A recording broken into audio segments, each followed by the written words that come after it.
Sa isang tahimik na barangay sa Maynila, laging dinarayo ng mga tao ang isang maliit na kariton ng street foods sa kanto.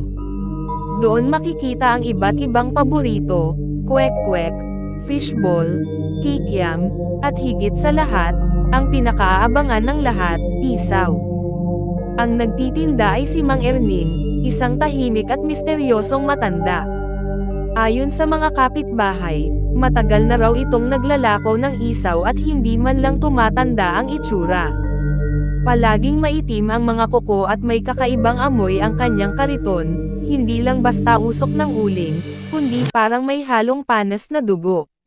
Si Carlo, isang estudyanteng mahilig sa street food, ang madalas bumili. Isang gabi matapos ang klase, dumaan siya sa kanto at nakita ang kariton ni Mang Erning. "Boss, 3 stick ng isaw." Masiglang sabi niya. Tahimik lang si Mang Erning, saka kinuha ang mga isaw at inihaw. Habang hinihintay, napansin ni Carlo na tila may kakaibang hugis ang mga bituka. May isang piraso na parang may mga maliliit na daliri. Nang kinagat niya iyon, nakaramdam siya ng malamig na sensasyon sa lalamunan, parang may gumagapang pababa. Pinilit niyang huwag intindihin dahil gutom siya. Kinabukasan, nagising si Carlo na may matinding pananakit ng tiyan.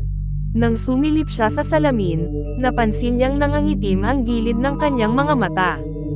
Ngunit ang pinaka-nakakatakot, nang umanga siya, may nakita siyang gumagalaw na bulate sa dila niya.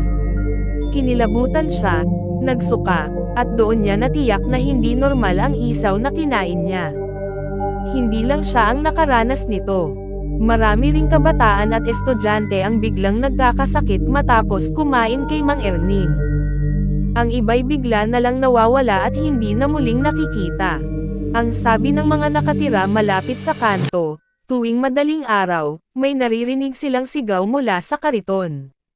Isang kapitbahay ang minsang sumilip at nakitang may mga duguang bisig na nakasabit sa loob ng timba ni Mang Erning, na para bang iyon mismo ang ginagawang isaw. Lumabas ang isang alamat, si Mang Erning daw ay hindi ordinaryong tao. Isa siyang mangkukulam na gumagawa ng paraan para manatiling buhay at malakas, sa pamamagitan ng pagluluto ng laman at bitukan ng tao. Kada biktima na kumakain sa kanya, unti-unti nilang nararamdaman ang pagbulok ng kanilang laman hanggang sa tuluyan silang mawala. At ang kanilang mga katawan, hindi na muling natatagpuan, sapagkat iyon mismo ang nagiging isaw sa kariton.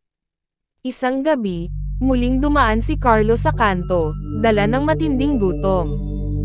Alam niyang delikado, ngunit parang may kung anong puwersa na nag-uudyok sa kanyang bumili ulit. Paglapit niya kay Mang Erning, tinanong siya, "Isa pa, ho, huling stick mo na to." Nang kagatin ni Carlo ang isaw, biglang sumabog ang dugo mula sa kanyang bibig. At sa mismong kalsada, bumagsak siya.